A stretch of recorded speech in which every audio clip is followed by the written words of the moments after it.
은혜 하나님, 제 마음 가운데 함께해 주셔서 우리 성도들을 향하여 아버지 하나님의 마음으로 나아갈 수 있도록 붙들어 주시옵고, 진리 가운데 함께해 주셔서 이 진리만이 온전히 전해지게 해주시옵고, 혹 저의 연약함으로 인하여 진리가 아닌 것이 전해지실 때 하나님께서 오직 우리 성도님 가운데 함께해 주셔서 진리만이 기억될 수 있도록 은혜로 붙들어 주시옵소서. 감사드리며 살아계신 우리 주 예수 그리스도의 이름으로 기도드립니다. 아멘. 오늘날 한국교회의 주일학교는 교회 안에 있는 가장 약한 공동체 중에 하나입니다. 대부분의 작은 교회는 주일학교 자체가 아예 없다고 보시면 됩니다.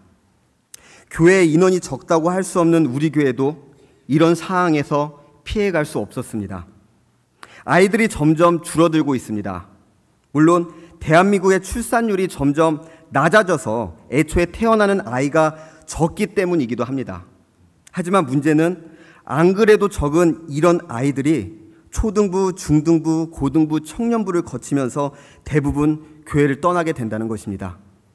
물론 그 기간 가운데 교회로 유입되는 아이들도 있습니다. 하지만 교회에 들어오는 아이들보다 교회를 떠나는 아이들이 더 많다는 것이 문제입니다. 대체 뭐가 문제일까요? 여기에는 외부적인 문제와 내부적인 문제가 있습니다. 먼저 내부적인 문제를 살펴보겠습니다. 여러 문제가 있겠지만 주일학교와 연관된 부분만 제가 언급을 하겠습니다. 우리 교회는 청년부를 놓고 봤을 때 모태신앙인 아이들이 엄청나게 많은 비율을 차지하고 있습니다. 이 아이들 어렸을 때부터 자신의 의지와 상관없이 엄마의 뱃속에서부터 교회를 다녔다고 얘기하는, 아니 엄마의 뱃속부터가 아니더라도 할머니 손을 잡고 나오거나 혹은 친구를 통해 어렸을 때부터 교회에 나온 이 아이들의 신앙은 대체 누가 가르쳐야 했던 것일까요? 각 부서의 교역자가 가르쳐야 한다고 생각하십니까? 아니면 아이들을 담당하는 교사들이 가르쳐야 한다고 생각하십니까? 아닙니다. 이 아이들은 신앙에 대한 이 1차적인 책임은 부모인 우리들에게 있습니다. 물론 중간에서 교회를 다니기 시작해서 부모님들이 아직 교회를 다니지 않는 그런 예외적인 경우는 어쩔 수 없겠지만 우리 교회의 대부분을 차지하는 모태신앙 아이들의 신앙교육은 바로 부모인 여러분이 해야 하는 일이란 말입니다.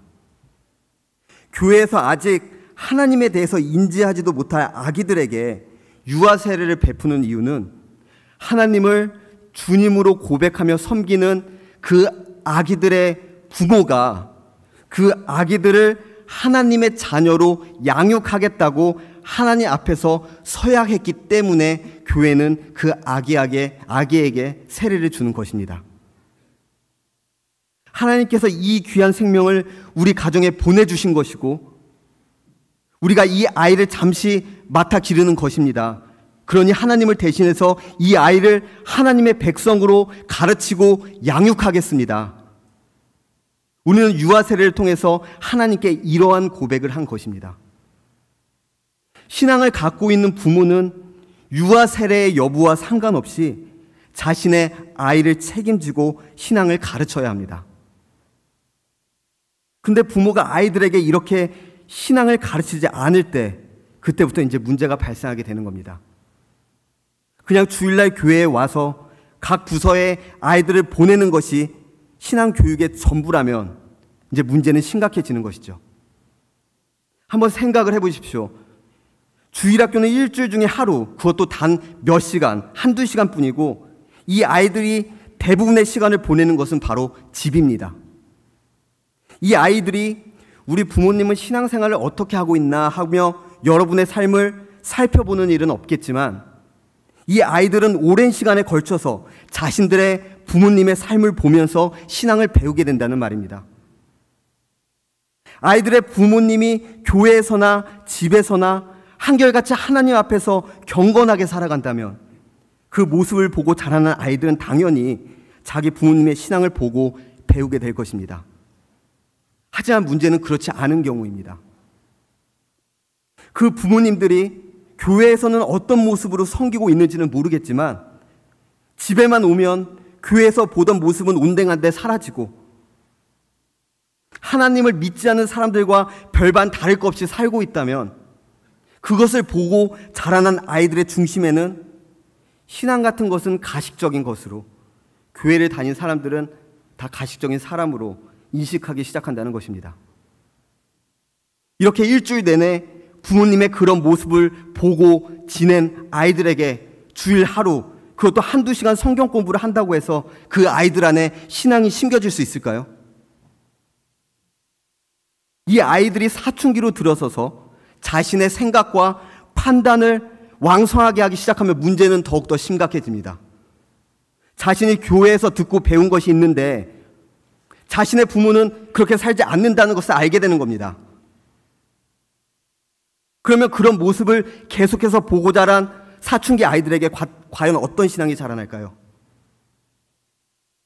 오히려 교회에 대한 비관적인 태도가 자리 잡을 것입니다. 그럼 제가 여기에서 여러분에게 한 가지 질문을 한번 던져보겠습니다. 굳이 대답하실 필요는 없고 마음속으로 한번 생각을 해보시기 바랍니다. 지금 여러분의 자녀들은 신앙생활을 잘 바르게 하고 있습니까? 신앙생활을 바르게 잘하고 있다면 상당히 다행스러운 일이고 정말로 감사한 일입니다. 하지만 만약에 그렇지 않다면 내 자녀의 신앙생활이 지금 무너진 상황이라면 우리들은 그 아이들이 그렇게 된 책임에서 자유로울 수 있을까요? 혹시 그 아이들에게서 이 교회에 대한 비판적인 시각을 갖고 있는 것을 본 적이 없습니까? 물론 부모님이 하나님 앞에서 경건한 신앙생활을 하며 자녀들을 놓고 늘 기도하고 있는데도 불구하고 자녀들이 도무지 변하지 않는 경우도 있습니다. 하지만 그런 모습은 너무나 보기 드문 것 같습니다. 대부분의 경우는 아이들이 교회만 오래 다녔지 신앙이란 것을 아예 갖고 있지 않는 경우가 대부분입니다. 그냥 교회 생활이 너무나 익숙하기 때문에 일상생활이 돼버린 것이죠. 그런데 이렇게 어렸을 때부터 신앙을 보고 배우지 못한 상황에서 교회의 외부적인 문제까지 더해지면 문제는 점점 더 심각해지게 됩니다. 외부적인 문제는 어떤 것이 있을까요? 지금 이 시대를 물질 만능주의 시대라고 부릅니다. 물질, 바꿔 말해서 돈만 있으면 무엇이든 할 수 있다고 생각하는 시대라는 말입니다. 하지만 세상 사람들이 다 그렇게 믿고 살아도 하나님을 주인으로 삼은 우리 그리스도인들은 그런 삶을 살아서는 안 됩니다. 근데 문제는 자신을 기독교인이라고 소개하는 많은 사람들이 이러한 삶을 산다는 것입니다. 정말 세상 사람들하고 똑같이 살아갑니다. 좀 더 좋은 대학에 들어가기 위해서, 그래서 좀 더 좋은 직장에 취업하기 위해서, 그래서 좀 더 조건이 좋은 배우자를 만나서 결혼하고 이 땅에서 좀 더 좋은 편안한 삶을 살기 위해서 세상 사람들과 열심히 경쟁하며 살아갑니다. 네, 좋습니다. 자신에게 주어진 일상에서 최선을 다하며 살아가는 것 또한 하나님의 백성으로서 당연히 해야 할 일이기 때문입니다. 하지만 그렇다고 해서 이런 이유 때문에 예배에 빠지고 신앙생활을 버리고 한 영혼을 살리기 위해 헌신된 일꾼들이 필요하다는 말을 듣고도 나 몰라라 하며 살아가는 그런 태도는 아니라는 것입니다. 하지만 우리 주위에서 그런 사람들을 아주 많이 볼 수 있습니다. 이게 말이 된다고 생각하십니까? 제가 조금 센 표현을 하면 그런 사람들을 하나님의 백성이라고 할 수 있을까요? 우리가 입에 달고 사는 주님 하는 말은 주인님이라는 뜻을 갖고 있습니다. 우리의 주인님은 예수 그리스도이시기 때문에 우리는 그리스도를 주님이라고 부르는 것입니다. 그래서 이 주님이라는 표현에는 우리는 우리의 모든 것을 우리의 주인님 되시는 예수 그리스도께 전부 드린다는 고백이 담겨 있는 것입니다. 그런 우리들이 하나님을 믿지 않는 사람들이 주인으로 삼은 돈과 명예와 권력과 그 외에 그리스도가 아닌 다른 무언가를 얻기 위해서 우리의 신앙을 버리는 선택을 하는 것이 그리스도인으로서 말이 된다고 생각하십니까? 하지만 문제는 이런 일이 비일비재하게 우리 주위에서 벌어지고 있다는 것입니다. 이런 외부적인 문제들과 아까 언급된 내부적인 문제들이 섞이면 엄청난 일이 벌어지기 시작합니다. 온전한 신앙을 갖고 있지 않은 부모님들이 자녀들에게 공부를 하라며 교회를 못 나가게 하고, 대학에 간 후에, 취업을 한 후에 교회에 나가라고 합니다. 안 그래도 그런 부모님 밑에서 신앙도 없이 형식적으로 교회만 다니던 아이들이 이때 많이 떨어져 나갑니다. 보통 고2 때, 고3 때 그렇습니다. 그럼 대학만 가면 이제 이런 문제가 더 이상 생기지 않을까요? 대학이 마음에 들지 않아서 편입 준비를 하고, 졸업반이기 때문에 졸업 준비를 해야 하고, 공무원 시험을 준비해야 되고, 영어 공부를 해야 되고, 자격증을 따야 합니다. 아니, 그러면 대체 교회는 언제 온다는 말일까요? 이게 신앙일까요? 자기가 하고 싶은 거, 해야 되는 건 다 하고 그나마 시간이 조금 남으면 드리는 게 예배입니까? 저도 압니다. 이 시대가 얼마나 취업하기 힘든 시대인지 알고 있고, 얼마나 많은 경쟁을 하며 살아야 하는 시대인지 알고 있습니다.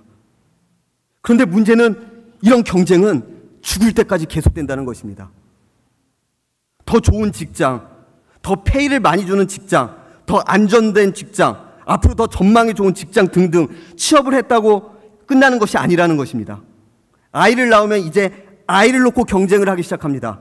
더 좋은 유치원, 더 좋은 교육, 더 좋은 학교, 더 좋은 직장에 보내기 위해서 말이죠. 노후 준비는 안 합니까?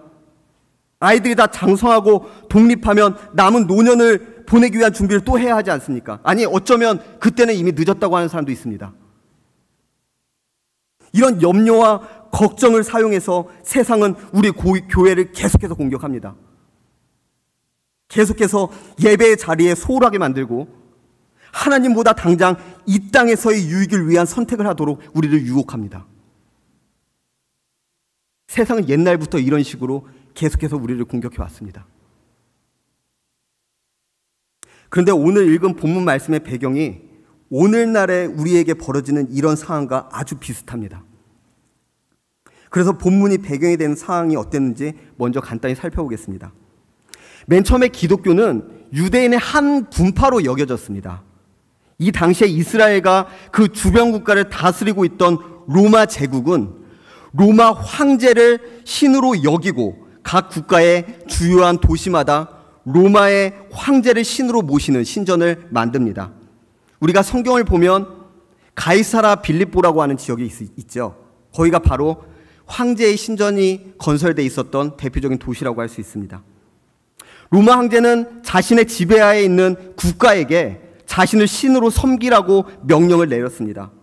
황제를 신으로 섬기기만 하면 각 나라가 원래부터 믿고 있던 자신들의 신들을 자유롭게 섬길 수 있도록 허락해 주었습니다. 이 시대에는 여러 신들이 있다고 생각을 했었고, 그래서 여러 신들을 섬기는 것이 너무나 자연스러운 문화였기 때문에 대부분의 문화에서는 로마 제국의 이런 명령을 거부감 없이 받아들일 수 있었습니다.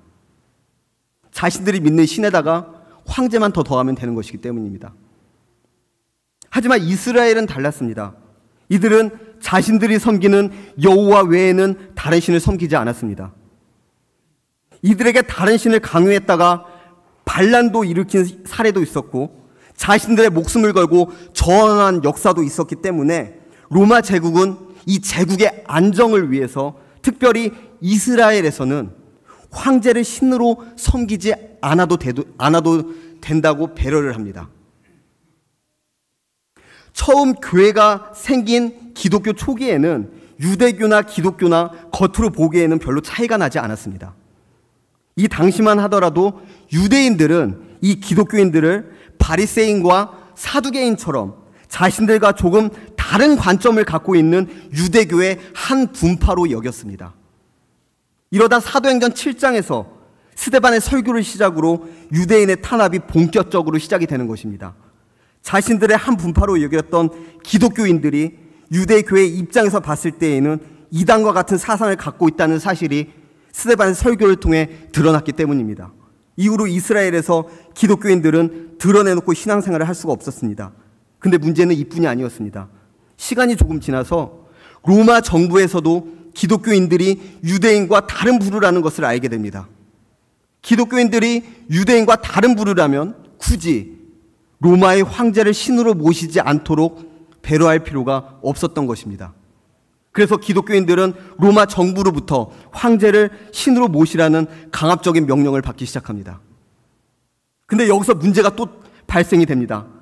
기독교 공동체에 이단이 생기기 시작한 것입니다. 유대인으로부터 탄압을 받기를 꺼려하는 부류들이 기독교와 유대교를 교묘하게 섞어가지고 예수 그리스도를 믿을 뿐만 아니라 유대인의 율법까지 지켜야만 구원이 완성된다고 가르치기 시작했습니다. 이제 막 세워진 아직 성숙하지 않은 교회에서 이런 이단들이 설치기 시작했고, 이들 때문에 교회를 세웠던 사도 바울의 사도광까지 부정당하는 일이 벌어지기 시작했던 것입니다.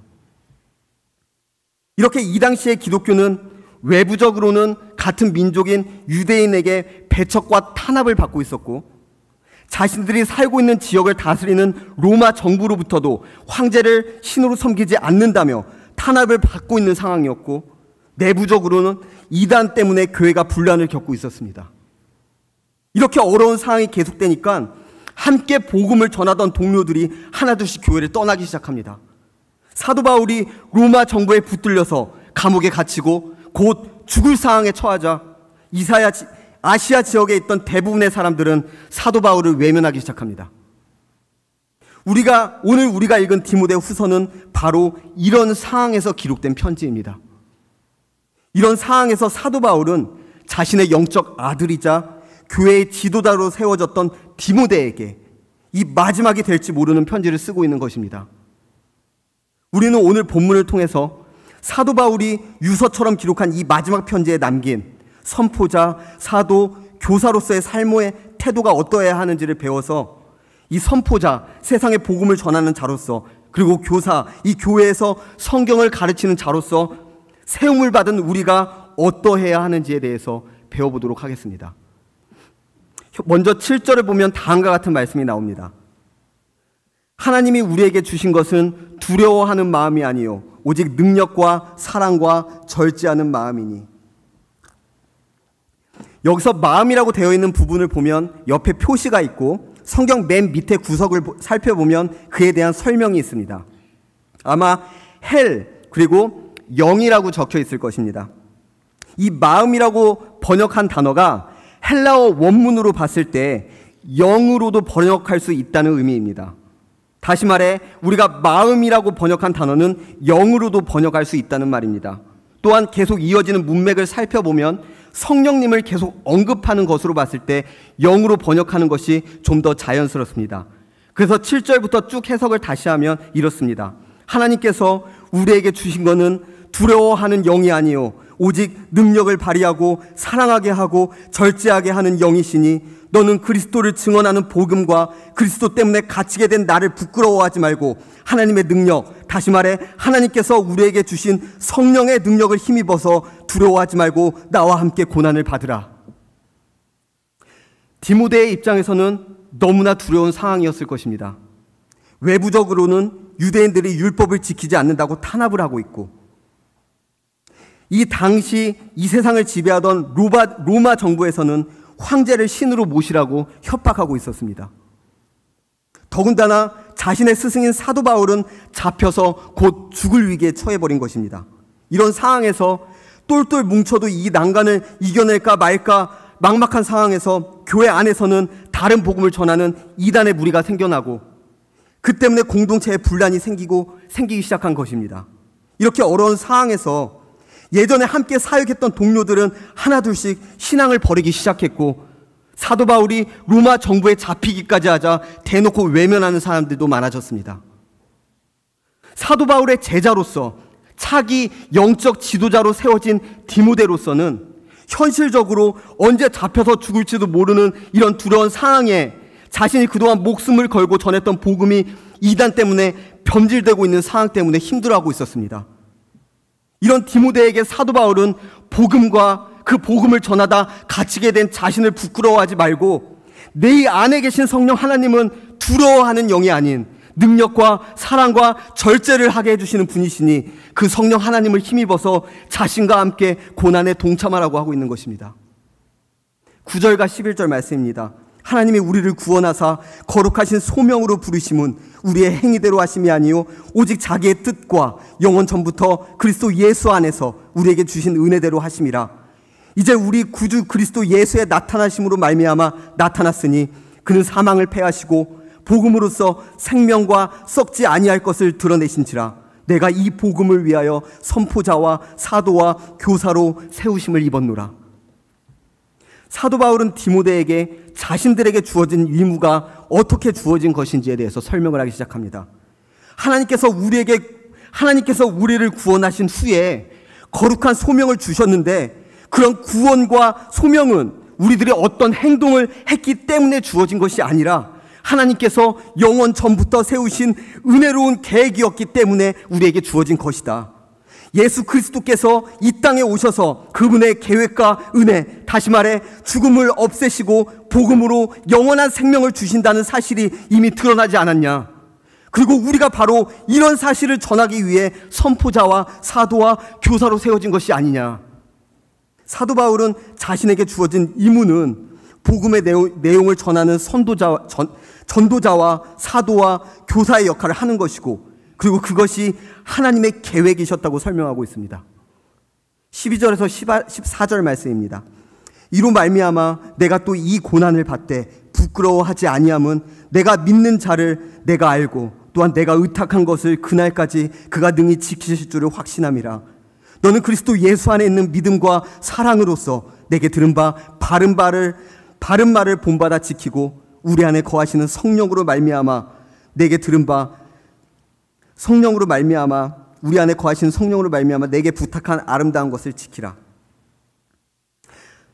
나는 내가 믿는 그리스도가 어떤 분이신지를 알고 그분이 우리가 전하는 이 복음이 변질되지 않도록 끝까지 지켜주실 것을 믿기 때문에 이런 사실을 전하다가 고난을 받는다 하더라도 전혀 부끄럽지가 않다. 그러니 너는 예수님이 주시는 믿음과 사랑으로, 다시 말해 우리 안에 계시는 성령님께서 주시는 능력으로 내게 들은 이런 사실, 바른 말, 내게 부탁한 아름다운 것, 즉 이 복음을 지켜라. 사도 바울은 그리스도께서 복음이 변질되지 않도록 지켜주실 테니까 걱정하지 말고, 복음을 전하다 고난을 받는다 하더라도 한 점 부끄러움이 없는 자신과 같이 이 고난에 동참하고 이 복음을 지키라고 명령하고 있는 것입니다. 그리고 디모데에게 그리스도를 향한 믿음과 사랑과 우리 안에 계신 성령님을 통해 이 아름다운 것을 지켜야 한다고 가르칩니다. 사도 바울이 죽기 전에 디모데에게 남긴 명령은 성령님을 의지하여 복음을 지키는 데 힘쓰라는 것이었습니다. 디모데는 유대인과 로마 제국으로부터 위협을 받는 상황이었습니다. 유대인들은 자신들의 율법을 지키지 않는다고 기독교인들을 탄압하고 있었고, 로마 제국에서는 자신들의 황제를 신으로 모시지 않는다고 체포하고 죽이려 하고 있었습니다. 율법을 지키고 황제를 신으로 모시면 문제는 다 해결됩니다. 하지만 이것은 곧 기독교의 신앙을 포기하고 세상의 흐름에 순종하라는 말입니다. 세상이 그러한 것처럼 대세에 따르라는 말입니다. 또한 내부적으로는 교회에 전한 복음이 이단들에 의해서 변질되어 공동체가 나뉘어질 위기에 처해 있었습니다. 이 이단들은 외부에서 공격하는 유대인들의 핍박에서 벗어나고자 예수 그리스도를 믿을 뿐만 아니라 또한 할례를 받고 율법을 지키자는 무리였습니다. 이 또한 기독교의 신앙을 일부만 포기하고 적당히 세상의 흐름과 섞여서 타협을 하는 의미였습니다. 여기에서 사도 바울은 두 가지 조언을 합니다. 두려워하지 말라는 것과 복음을 지키라는 것입니다. 우리 안에 계신 성령님은 그런 세상의 압박 따위는 능히 감당하게 해주시는 분이니 성령님을 의지하여 두려워하지 말라는 것입니다. 그리고 복음을 지키라는 것입니다. 복음이 변질되지 않도록 하라는 것입니다. 그리고 그 역할을 우리 안에 계신 성령님께서 해주실 것이라고 가르치고 있는 것입니다. 세상은 지금도 우리를 압박하고 있습니다. 세상의 흐름에 따라 돈과 직장과 명예와 권력 같은 것을 움켜쥐라고 우리를 유혹합니다. 세상에 있는 모든 사람들이 그것을 추구하고 있는데 너는 그 경제에서 지금 뒤떨어 있지 않냐? 왜 주일날 일요일날 나와서 너는 여기서 예배를 드리고 있느냐? 남들은 가서 공부를 하고 있고 자격증을 따고 있고 일을 하고 있고 그래서 돈을 더 벌고 있는데 어서 그 경쟁에 뛰어들어와. 너도 돈을 좀 더 벌고 자격증을 빨리 더 취득하고 더 많은 스펙을 쌓으라고 우리를 계속 압박하고 있습니다. 그리고 어느새 우리도 그 흐름에 편승해서 돈과 좋은 직장과 명예와 권력을 우리의 생명 대신 주님보다 더 우위에 두고 살아가기 시작합니다. 하지만 사도 바울은 우리에게 세상의 그런 공격을, 그런 압박을 두려워하지 말라고 말합니다. 분명히 그건 고난일 테지만 그냥 복음과 함께 그 고난을 감수하라고 명령합니다. 왜냐하면 우리는 하나님의 은혜로운 계획대로 세상에 복음을 선포하는 선포자로서 또한 교회에서 복음을 가르치는 교사로서 부름을 받았기 때문입니다. 그런 우리가 해야 할 일은 이 고난을 감수하되 그 두려움을 감당할 수 있는 성령 하나님을 의지하는 것입니다. 이것은 하나님의 말씀을 묵상하고 하나님께 나아가 기도하는 가운데 할 수 있는 것입니다. 그래야 우리는 복음이 변질되지 않도록 지킬 수 있고 세상과 조금이라도 타협하지 않을 수 있습니다. 아이들의 부모이자 가족이자 교역자이자 직분자이자 교사인 우리들은 그리스도의 이 복음을 있는 그대로 지켜야 하는 사명을 부여받았습니다. 세상이 우리를 압박하고 유혹한다고 할지라도 결코 두려워해서 세상과 타협해서는 안 됩니다. 우리는 성경에 기록된 복음을 있는 그대로 순종하며 지켜야 합니다. 그리고 그런 순전한 복음을 우리의 자녀들과 아이들에게 가르쳐야 합니다. 이 일이 가능하기 위해서는 우리 안에 계시는 성령 하나님을 의지해야 합니다. 그 성령 하나님께서 우리를 두려움에서 건져주시고 하나님의 능력을 주시고 영혼들을 사랑하게 하시고 세상의 유혹에 빠지지 않도록 절제하게 하시는 분이시기 때문입니다. 그런 성령 하나님과의 소통을 위해서 우리는 우리에게 말씀과 기도라는 신앙생활이 주어진 것입니다. 이제 여름 사역이 시작됩니다. 프로그램도 좋고 행사도 좋지만 그 아이들 앞에서는 우리들은 신앙의 선배로서 그들을 가르치는 교사로서 먼저 세상의 압박에 두려워하지 말고 그리스도께서 우리에게 가르쳐 주신 복음을 변질시키지 않고 순전한 복음을 지켜 순종하는 삶을 살면서 그 복음을 그대로 전할 의무가 있습니다. 그래서 우리는 우리 먼저 하나님의 말씀에 순종함으로 온전한 백성의 모습으로 변화되기 위한 노력을 해야 할 것이고 그런 우리의 모습을 보고 자란 아이들에게 선한 영향력을 미쳐야 된다는 것입니다. 우리 남부교회 모든 성도님들 가운데 바로 이러한 역사가 이루어지길 바랍니다. 기도하시겠습니다. 은혜가 많으신 하나님 너무나 감사드립니다. 주님 앞에 이 죄인들이 모여서 또한 이렇게 예배를 드릴 수 있게 해주심에 너무나 감사드립니다. 하나님 우리들의 이 연약함과 이 죄성들을 불쌍히 여겨 주시옵고 우리 안에 거하시는 성령님의 역사하심으로 말미암아 하나님 우리가 세상을 두려워하지 아니하는 믿음을 허락하여 주시옵고 이 복음을 끝까지 붙들고 결코 변질시키지 아니하며 순종하기까지 나아가는 자들이 될 수 있도록 우리 가운데 역사하여 주시옵고 이런 우리의 부족한 모습이지만 이런 모습을 통해서 우리의 아이들과 우리의 자녀들이 주의 거룩한 백성으로 자라날 수 있는 은혜를 우리에게 허락하여 주시옵소서. 주님께서 이 복음의 말씀을 우리 교사뿐만이 아니라 우리 모든 성도들이 붙들고 순종하기까지 하나님께서 우리들을 지켜주시고 인도하시고 이끌어 주실 것을 믿사오며 감사드리며 은혜가 많으신 예수 그리스도의 이름으로 기도드립니다. 아멘.